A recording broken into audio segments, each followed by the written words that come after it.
This is Jordan Tower with JT News. Make sure you smash that like button, smash that subscribe, and let's get right into the news. All right, so we got T.I. now. He's quietly quit rap for years. I mean, he drops a song here and there. There's nothing wrong with that. He already accomplished a lot, right? But he has this big announcement of quitting. Someone said he had tears in his eyes. I don't think he had tears in his eyes. He says, I just have enough money and I don't want to, travel around and get up and sweat at shows anymore and doing this and that. I did it already. I'm done. And, that's a hard decision to make because he's obviously loves what he does, But I already assumed he was kind of done with rap, And the same thing, we had Scrappy interview an op of T.I. and Tiny now, Shekinah, who we know through them. And she says, Tiny is to blame for her slow funeral business. People ain't trusting me. All that comes from a backstem of her. Because, I guess they were slandering her. I don't know. And then Scrappy has a podcast now because obviously Love and Hip Hop is starting to, you can see the end of that happening. So he's trying to transition into something else.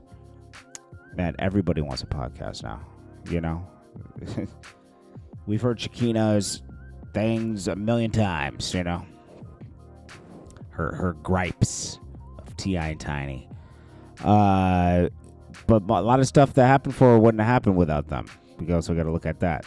So Dr. Dre, as we said, might lose $10 million after harassing divorce counselor. He was going to a divorce counselor with his wife, and he threatened the woman many times.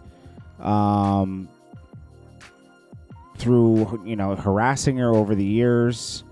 Threats of physical violence, frustrations manifested themselves from nearly years long of sustained campaign.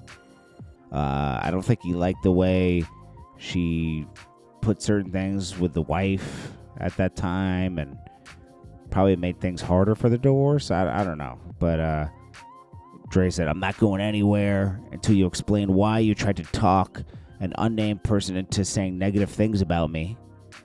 I don't know. Dre's a control freak, as we know. I mean, just with his music and everything. And we've seen cases in the past where he's like kind of heavy-handed.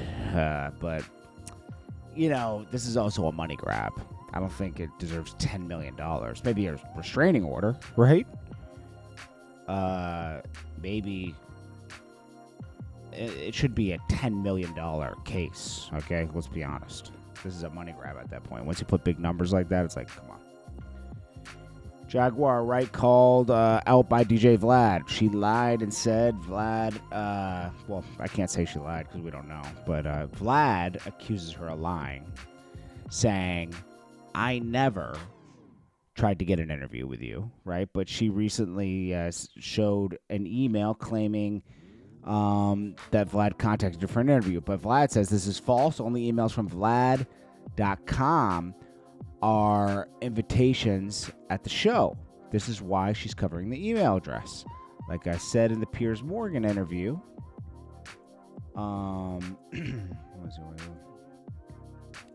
Jaguar Wright has never been invited to do an interview and never will be. This is someone who seems to be suffering from some type of mental illness, Vlad says, and anyone who interviews her is taking advantage of anything she's suffering from at the moment, basically. Now we'll see. Young Thug, where is it right here? This person was arrested. It's a former Fulton County deputy arrested and charged for taking bribes from mother of a YSL defendant. She's 31 years old deputy and was fired and being accused of taking bribes and pass on drugs and other banned items to inmates. One of the inmates is Marcuvius Quay. Hey. Quay. Yeah. And he's also the defendant of Blockbuster YSL case. I love how they put it like that. This case has so many side problems, and it's just crazy. So she indirectly received money from inmate by accepting $500 from Miss Melissa Hue via Apple Pay. I'm like, come on, man. Are these people stupid, man? You'd have to do cash if you're going to take this. Exchange to let Huey into unauthorized areas of the jail to sell drugs. Oh my gosh. I remember seeing that video. Well, another crazy thing in the YSL case. I'll be right back with some more news like within an hour. This is Jordan Tower with JT News. I appreciate you all. Smash that like button. Peace.